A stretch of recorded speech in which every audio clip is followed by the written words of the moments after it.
하신 주님 이름 앞에 당신 영광에와 함께 찬양하겠습니다.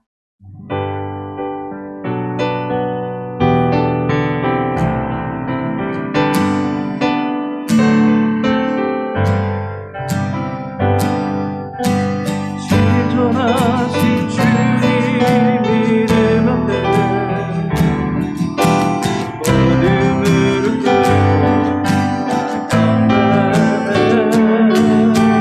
거룩하신 주님 보좌 앞에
주만의 호산나 호산나 다윗의 자손에 호산나 공중에 와 높은 하늘아 영광이 예수 주시네.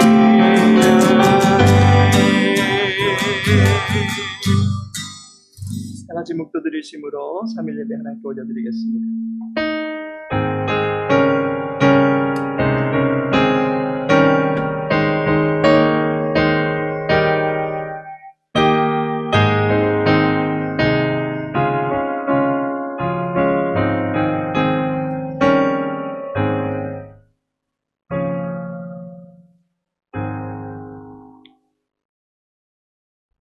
그리스도시요 살아계신 하나님의 아들 되신 예수님의 중보하심에 힘입어서 오늘 이 시간 여호와 하나님 앞에 예배자로 섭니다. 우리를 참된 예배자로 삼아주시고 이 시간 우리의 지각을 열어주시어서 주님을 바로 알고 주님을 향한 믿음이 더욱더 깊이 다져지고 또 연결어갈 수 있는 우리들 될 수 있도록 은혜 베풀어 주시옵소서. 예배 모든 시종을 주님께서 주관하실 것을 믿사오며 예수님의 이름으로 기도합니다. 찬송 425장입니다.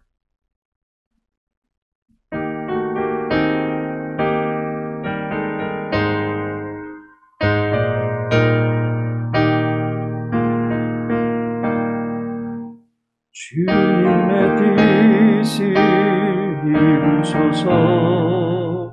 고요한 중에 기다리니 진흙과 같은 날 빚으사 주님의 형상 만드소서. 주님의 뜻을 이루소서.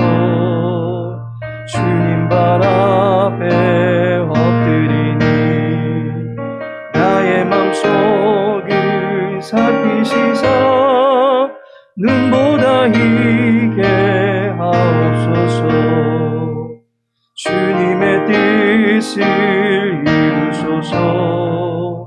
병들어 몸이 피곤할 때 권능의 손을 내게 펴서 강건케 하여 주옵소서. 주님의 뜻을 이루소서. 온전히 나를 주장하사 주님과 함께 동행함을 만민이 알게 하옵소서.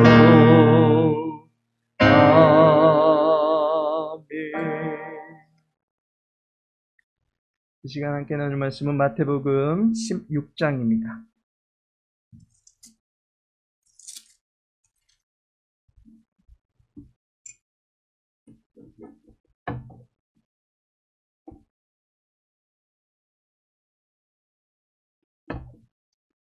마태복음 16장 24절 말씀 함께 읽도록 하겠습니다. 이에 예수께서 제자들에게 이르시되 누구든지 나를 따라오려거든 자기를 부인하고 자기 십자가를 지고 나를 따를 것이니라. 아멘. 마태복음 통독강의 16번째 시간입니다. 먼저 지난 시간에 통독했던 마태복음 15장을 간단히 살펴보도록 하겠습니다.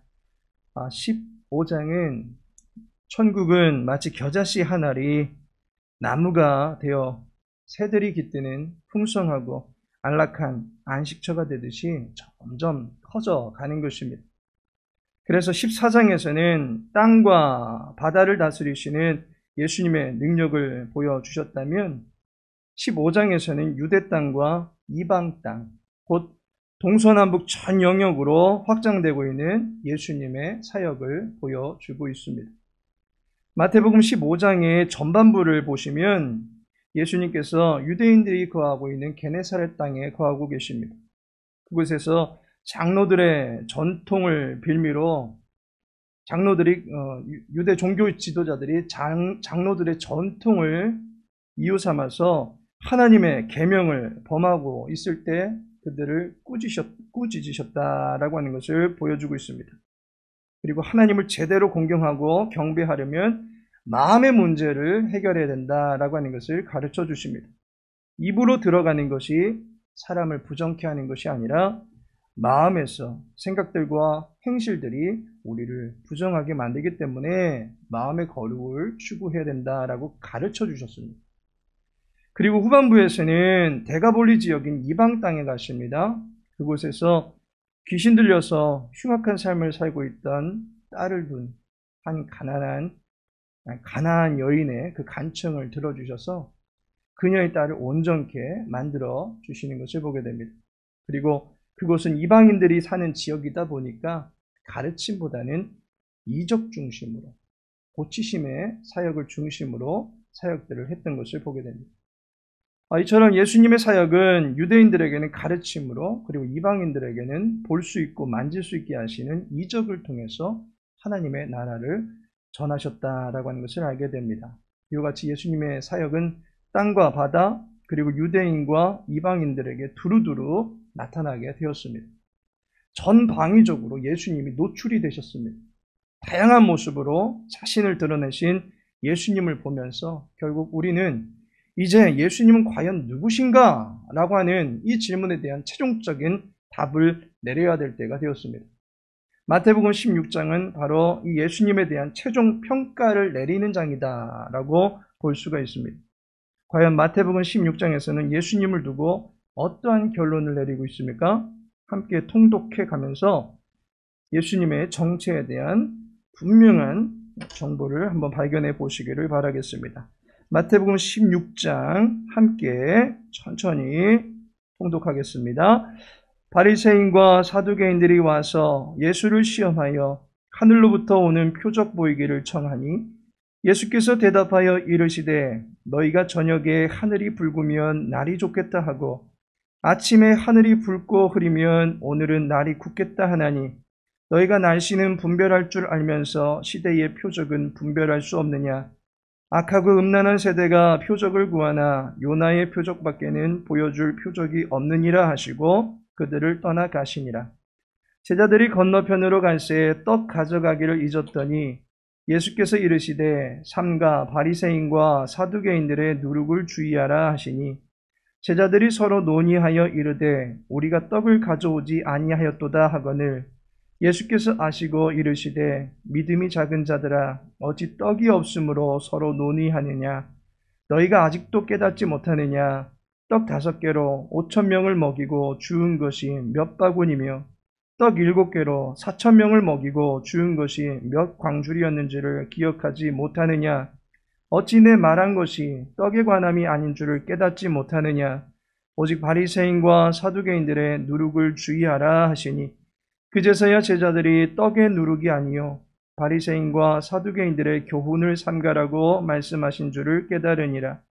예수께서 빌립보 가이사랴 지방에 이르러 제자들에게 물어 이르시되 사람들이 인자를 누구라 하느냐. 이르되 더러는 세례 요한, 더러는 엘리야, 어떤 이는 예레미야나 선지자 중에 하나라 하나이다. 이르시되 너희는 나를 누구라 하느냐. 시몬 베드로가 대답하여 이르되 주는 그리스도시요 살아계신 하나님의 아들이시니이다. 예수께서 대답하여 이르시되 바요나 시몬아 네가 복이 있도다. 이를 네게 알게 한 이는 혈육이 아니요 하늘에 계신 내 아버지시니라. 또 내가 네게 이르노니 너는 베드로라. 내가 이 반석 위에 내 교회를 세우리니 음부의 권세가 이기지 못하리라. 내가 천국 열쇠를 네게 주리니 네가 땅에서 무엇이든지 매면 하늘에서도 매일 것이요 네가 땅에서 무엇이든지 풀면 하늘에서도 풀리리라 하시고 이에 제자들에게 경고하사 자기가 그리스도인 것을 아무에게도 이르지 말라 하시니라. 이때로부터 예수 그리스도께서 자기가 예루살렘에 올라가 장로들과 대제사장들과 서기관들에게 많은 고난을 받고 죽임을 당하고 제3일에 살아나야 할 것을 제자들에게 비로소 나타내시니 베드로가 예수를 붙들고 항변하여 이르되 주여 그리 마옵소서. 이 일이 결코 주께 미치지 아니하리이다. 예수께서 돌이키시며 베드로에게 이르시되 사탄아 내 뒤로 물러가라. 너는 나를 넘어지게 하는 자로다. 네가 하나님의 일을 생각하지 아니하고 도리어 사람의 일을 생각하는도다 하시고, 이에 예수께서 제자들에게 이르시되 누구든지 나를 따라오려거든 자기를 부인하고 자기 십자가를 지고 나를 따를 것이니라.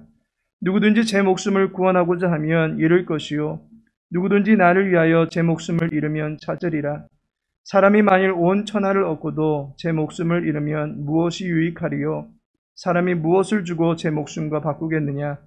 인자가 아버지의 영광으로 그 천사들과 함께 오리니 그때에 각 사람이 행한 대로 갚으리라. 진실로 너희에게 이르노니 여기 서 있는 사람 중에 죽기 전에 인자가 그 왕권을 가지고 오는 것을 볼 자들도 있느니라. 아멘.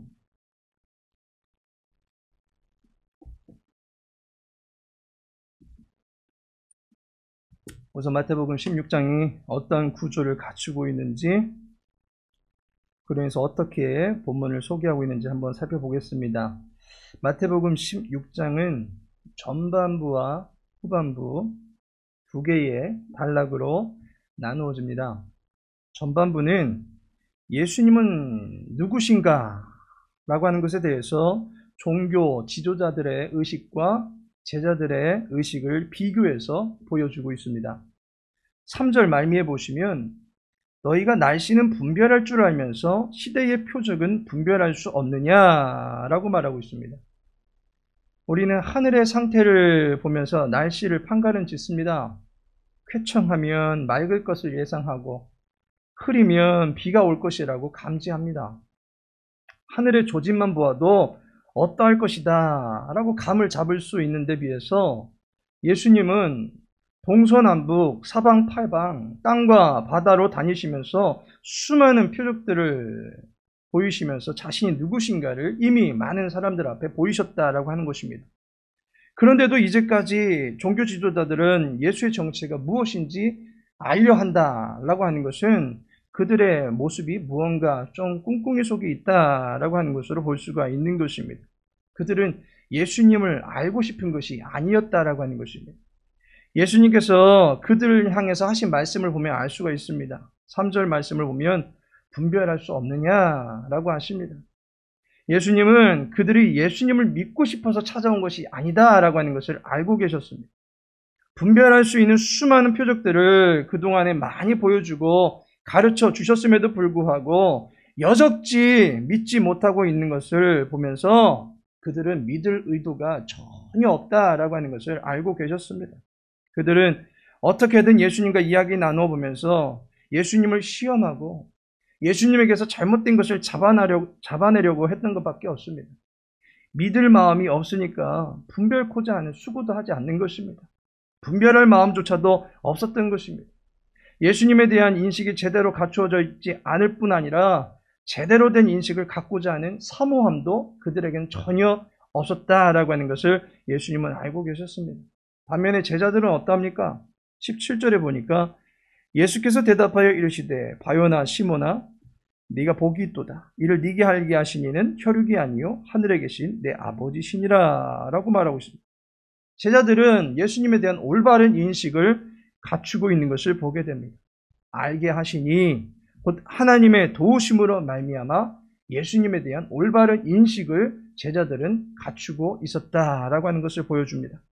이처럼 전반부는 유대 종교 지도자들과 제자들 간에 예수님에 대한 인식이 대조되어 나타나고 있다라고 하는 것을 보여주고 있습니다.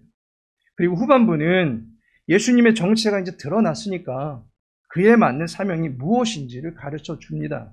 그러면서 예수님을 바로 알고 따르는 제자들에게도 사명이 있다라고 하는 것을 가르쳐 주는 내용을 담고 있습니다.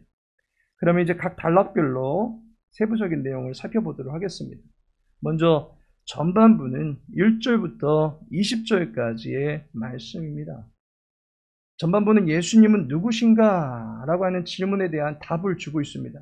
우리는 그간에도 예수님은 누구신가? 라고 하는 동일한 질문들을 수차례 다루어 왔습니다. 마태복음 8장 27절에도 보면 그 사람들이 놀랍게 여겨 이르되 이가 어떤 사람이기에 바람과 파도도 순종하는가 하더라 라고 말씀하고 있습니다. 예수님에게서 범상치 않은 일들이 벌어집니다. 때문에 예수님의 정체를 두고 많은 의문이 증폭되고 있는 상황이었습니다. 그럼에도 불구하고 예수님의 정체에 대한 명확한 인식을 어느 누구도 하지 못하고 있는 그러한 상황이었습니다.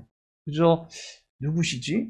어떤 분이시지? 라고 하는 그런 논란만 일고 있는 상황이었습니다. 종교 지도자들 역시도 마찬가지였습니다. 1절에 보면 바리새인과 사두개인들이 와서 예수를 시험하여 하늘로부터 오는 표적 보이기를 청하니 라고 말씀하고 있습니다. 바리새인과 사두개인들이 예수님에게 찾아왔다라고 하는 것입니다. 근데 실상 이 둘은 유대 역사를 보면 견원지간입니다. 원수지간입니다. 바리새인은 분리된 자라고 하는 그 이름의 뜻처럼 거룩함을 매우 중시하는 사람들이었습니다. 그래서 지난주 우리가 살펴보았듯이 이들은 거룩함을 위해서 율법 613개 외에도 그 하위에 세칙들을 만들어가지고 말씀을 어떻게든 제대로 지켜보려고 하는 경건주의자들이었다라고 하는 것을 알게 됩니다. 반면에 사두개인들은 사독의 후손들이다 보니까 왕실을 그들의 사역의 무대로 삼고 있었던 종교 지도자들이었던 것을 보게 됩니다. 왕실과 함께 했다라고 하는 것은 권력의 맛을 보고 있는 사람들이다라고 하는 것을 알게 됩니다. 그래서 이들은 로마가 집권을 하게 된 당시에는 로마 정치 세력과 결탁해서 유대인들의 중앙 사법 기구라 할 수 있는 사내드린 공회의 요직을 다 꿰차고 있었던 권력자들이었다라고 하는 것을 알게 됩니다. 바리새인과 사두개인은 서로 하나가 되지 못하는 그룹입니다.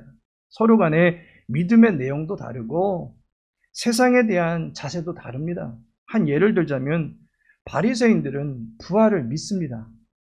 그런데 사두개인들은 부활을 믿지 않습니다. 바리새인들은 모세 오경을 비롯해서 구약을 믿지만 사두개인들은 모세 오경밖에 믿지 않습니다.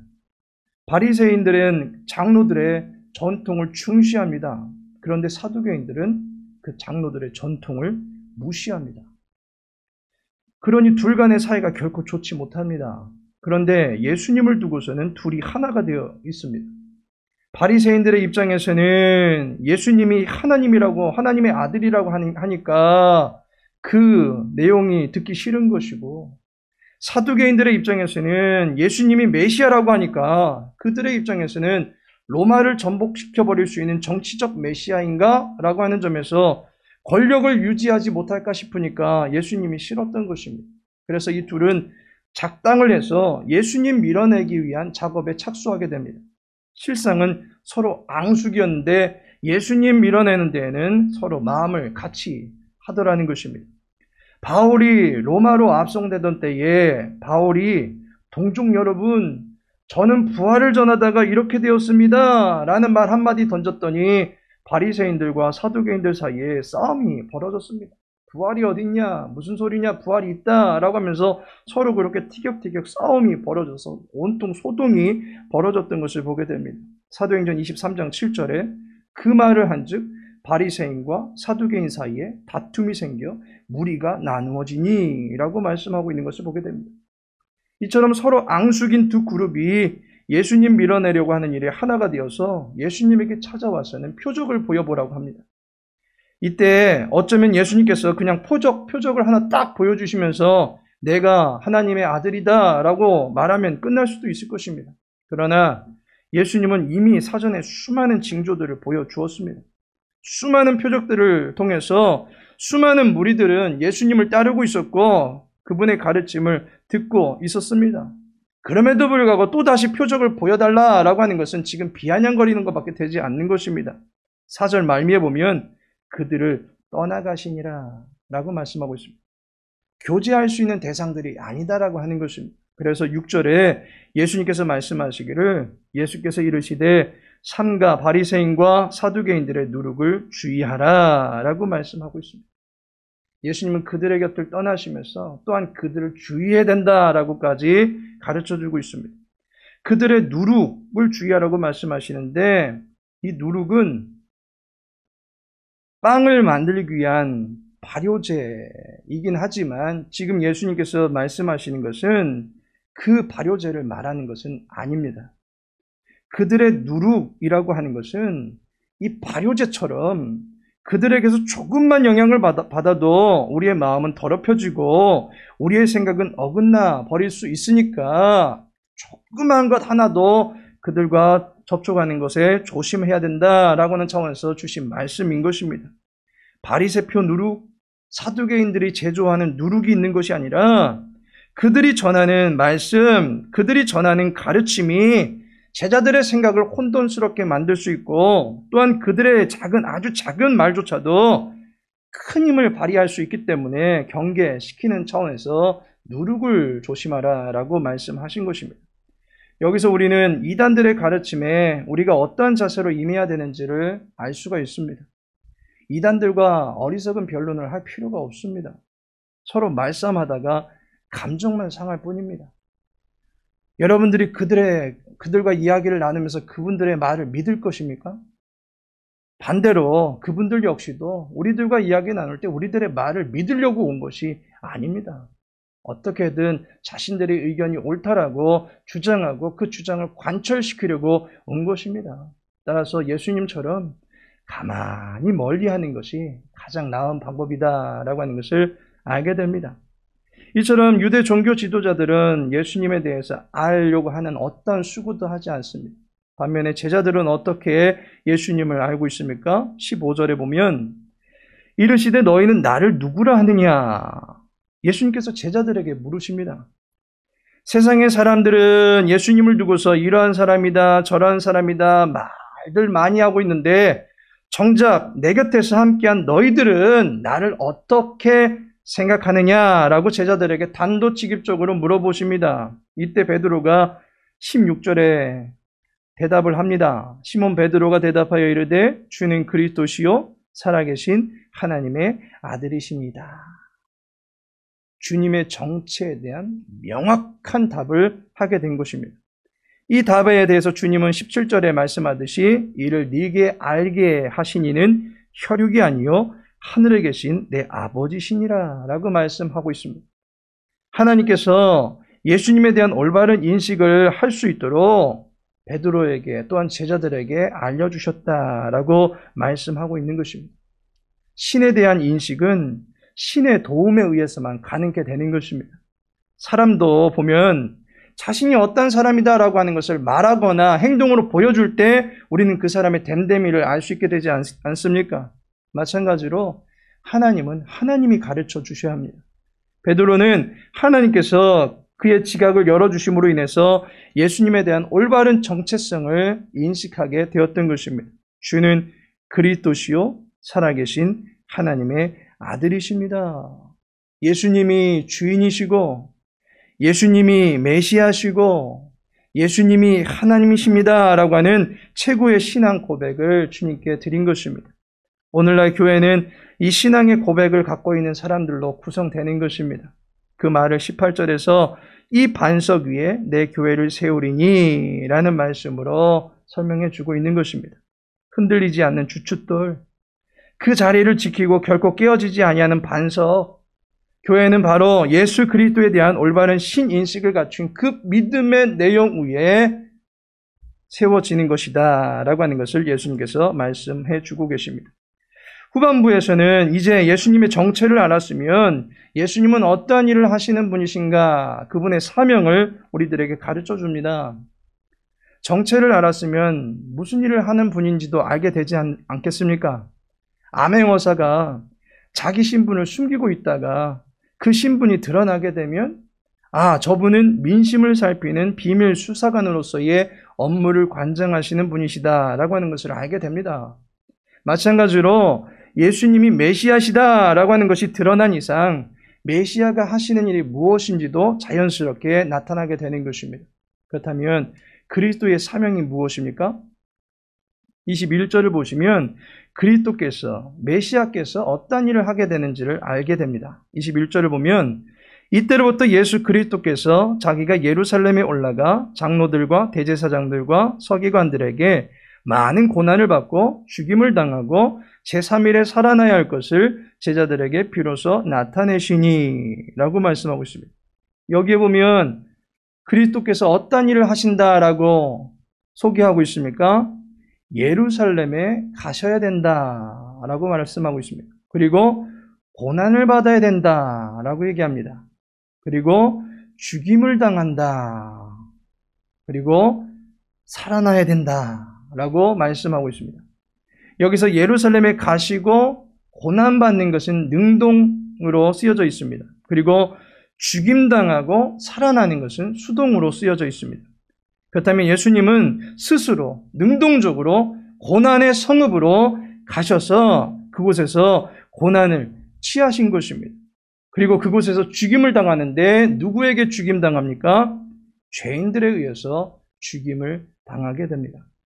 그리고 죽음에 매이지 아니하시고 살림을 받게 되는데 누구에 의해서 살아나게 됩니까? 스스로 살아나신 것이 아니라 하나님에 의해서 살림을 받게 되십니다. 이것이 바로 메시아의 사명입니다. 죽으러 가는 것, 그리고 죽고 나면 하나님이 살려주셔서 죽음을 정복하는 메시아이시다라고 하는 것을 만인들 앞에 보여주는 것이 그분의 사명입니다. 살리심의 능력이 하나님께 있다라고 하는 것을 보여주는 것이 예수님의 사명입니다. 죽음을 이길 수 있는 길을 직접 가셨기 때문에 두려워하지 말고 예수님 믿고 따라오라고 하는 것을 알려주시는 것이 그분의 사명이다라고 하는 것을 알게 됩니다. 그렇다면 이제 또 스승을 쫓아가는 제자들에게도 사명이 분명히 주어질 것입니다. 제자들의 사명은 무엇입니까?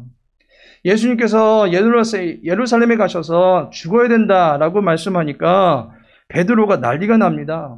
그래서 22절에 보면 베드로가 예수를 붙들고 항변하여 이르되 라고 말하고 있습니다. 여기서 항변하다라고 하는 말을 영어 성경에 보면 rebuke, 꾸짖다, 책망하다 그러한 단어로 쓰여져 있습니다. 제자가 스승을 꾸짖고 스승을 책망할 수 없는데 스승이 하려는 것을 부당하다는 하는 그런 자세로 굉장히 열을 내고 따지고 있는 그러한 모습을 보여주고 있는 것입니다. 그러자 주님께서 24절에 제자된 자가 감당해야 될 일은 무엇인지 분명하게 가르쳐주고 있습니다. 24절을 보시면 이에 예수께서 제자들에게 이르시되 누구든지 나를 따라오려거든 자기를 부인하고 자기 십자가를 지고 나를 따를 것이니라 라고 말씀합니다. 제자들은 무엇을 해야 된다라고 가르쳐주고 있습니까? 자기를 부인하고 자기 십자가를 지고 예수님을 따라야 된다라고 말씀하고 있습니다. 여기서 말하는 자기 부인이라고 하는 것은 자기를 포기하라는 그런 말인데 이것을 마치 자기를 아무짝에도 쓸모없는 그런 존재로 여기라는 그런 말이 아닙니다. 자기가 자기에 대해서 아무런 애착이나 애정이 없는데 어떻게 사명을 감당해 나갈 수가 있겠습니까? 내가 하는 게 다 그렇지 뭐. 나는 해봐야 별 수 있나. 이런 의식을 갖추고 있는 것이 자기 부인이 아닙니다. 여기서 말하는 자기 부인이라고 하는 것은 앞선 23절에 나옵니다. 사람의 일을 생각하는도다. 그것 때문에 예수님께 베드로가 꾸지람 받게 되지 않았습니까? 하나님의 일을 함에 있어서 자꾸 하나님의 뜻을 따르기보다 사람의 입장을 더 살피려고 하는 자세, 하나님의 뜻을 희석시키고 거부하려는 그 자세를 경멸하라라고 하는 그런 차원에서 자기 부인하라 이 말씀을 하신 것입니다. 자기 존재감을 파괴하고 자아의 가치를 무가치하게 여기라는 그런 말이 아니라 사람의 일을 생각하려고 하는 얄팍한 생각, 어리석은 생각과 그 자세를 버리고 오직 하나님의 뜻에 너의 생각을 맞추라 라고 하는 그런 차원에서 자기 부인을 해라 라고 말씀을 하신 것입니다. 두 번째로 자기 십자가를 지라 라고 말씀하십니다. 질문 드립니다. 예수님 믿는 일, 예수님 따라가는 일 즐거우십니까? 괴로우십니까? 즐거운 일이시죠. 근데 십자가다라고 하니까 괴로운 일인 것 같기도 하다라고 생각이 들 수도 있을 것입니다. 십자가는 분명히 힘들고 괴로운 것입니다. 결코 즐거운 수단이 아닙니다. 우리는 예수님 잘 믿다가도 자기에게 어려움이 생기면 그런 말을 자주 하지요. 아, 내 십자가인가 보다. 어려운 일 생기면 꼭 십자가인가 보다라고 그렇게 말하고 합니다. 이것은 자기의 십자가에 대한 십자가에 대한 이해를 잘못하고 계시는 겁니다. 자기 십자가를 지라라는 이 말을 잘 이해하시기 바랍니다. 예수님께서 우리들에게 말씀하실 때에 내 십자가를 너희도 지고 나를 따르라 라고 말씀하신 것이 아니라 자기 십자가 지고 나를 따르라 라고 말씀하십니다. 다시 말하면 예수님의 십자가가 있고 곧 나의 십자가가 따로 있다라고 하는 것입니다. 그렇다면 예수님의 십자가는 무엇이었습니까? 하나님의 뜻을 이루어드리는 그분에게만 주어진 사명이었습니다. 그분만이 감당하실 수 있는 사명이었는데 그것이 십자가 죽음으로 나타난 것입니다. 그러면 자기의 십자가는 무엇이겠습니까?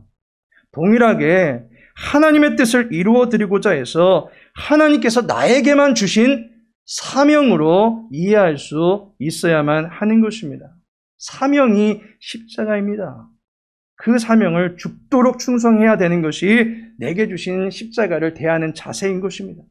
하나님의 뜻을 이루어드리고자 하는 그 기쁨과 자원하는 모습들이 십자가를 지고 가는 우리들의 모습 가운데서 나타나야만 하는 것입니다. 자기 십자가를 지고 가는 것이 고달픈 일이 아니다라고 하는 것이죠. 나를 통해서 영광받기를 원하시고 나를 의의 도구로 들어 쓰시는 그 하나님으로 인해서 감동하며 감격하며 기쁨으로 이 모든 일들을 감당해 나가는 것이 자기 십자가를 지고 가는 모습인 것입니다. 이 어찌 즐거운 모습이 아닐 수 있겠습니까?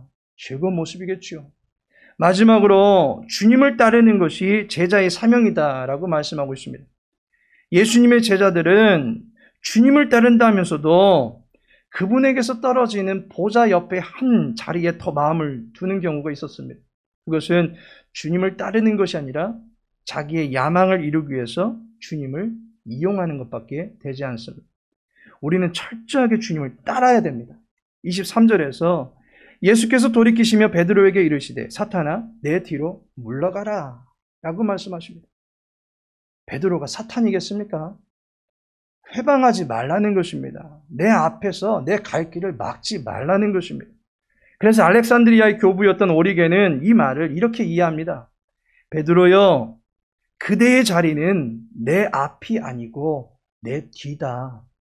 내가 선택한 길에서 나를 따르는 것이 그대의 위치다. 그대가 가고자 하는 길로 나를 이끌고 가는 것이 그대의 설 자리가 아니다 라고 말씀하고 있습니다. 제자는 주님을 따라가는 사람이지 주님을 가르치려 하거나 회방하는 자가 아니다 라고 하는 것을 주님을 따르라는 이 말을 통해서 우리들에게 가르쳐 주고 있는 것입니다. 때문에 늘상 주님보다 앞서려 하지 마시고 먼저는 주님의 이름을 부르시고 먼저는 어떠한 일을 계획한다 할지라도 주님께 기도할 수 있는 우리 교회가 되어지기를 소망합니다. 하나님께서 사랑하시는 성도 여러분, 마태복음 16장을 통해서 그리스도의 정체와 그분의 사명 그리고 그분을 따라야만 하는 제자의 사명은 무엇인지 살펴보았습니다. 자신의 사명이 건강하게 이행되기 위해서는 그리스도에 대한 명확한 이해가 필요합니다.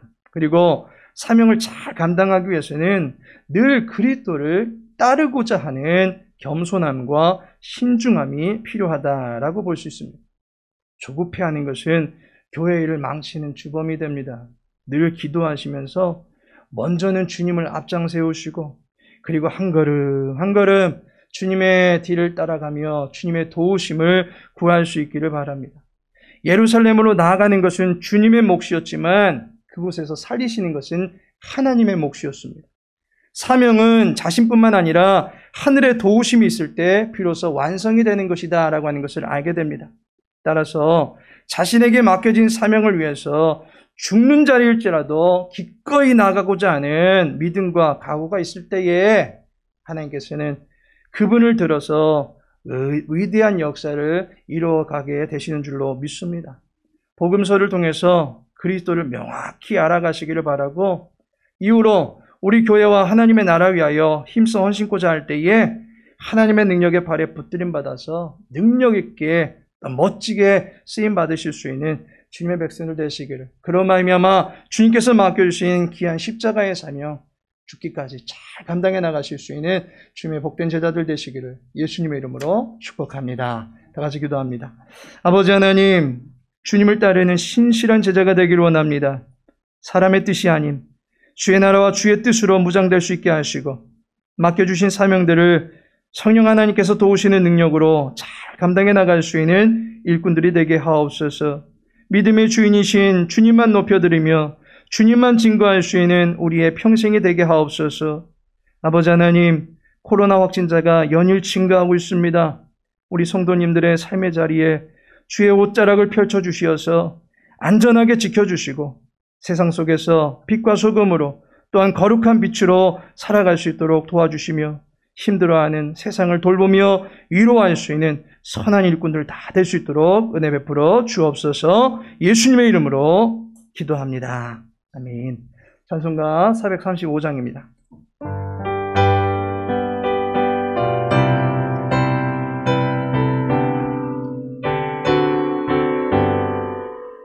나의 영원하신 피 생명보다 귀하다. 나의 갈 길 다가도록 나와 동행하소서. 주께로 가까이 주께로 가오니 나의 갈 길 다가도록 나와 동행하소서. 세상 무기한 일함과 모든 명예 버리고 험한 길을 가는 동안 나와 동행하소서. 주께로 가까이 주께로 가오니 나의 갈 길 다가도록 나와 동행하소서. 어두운 골짝 지나가며 험한 바다 건너서 천국 문에 이르도록 나와 동행하소서. 주께로 가까이 주께로 가오니 나의 갈 길 다가도록 나와 동행하소서. 아멘. 주기도문으로 모든 예배를 마치겠습니다.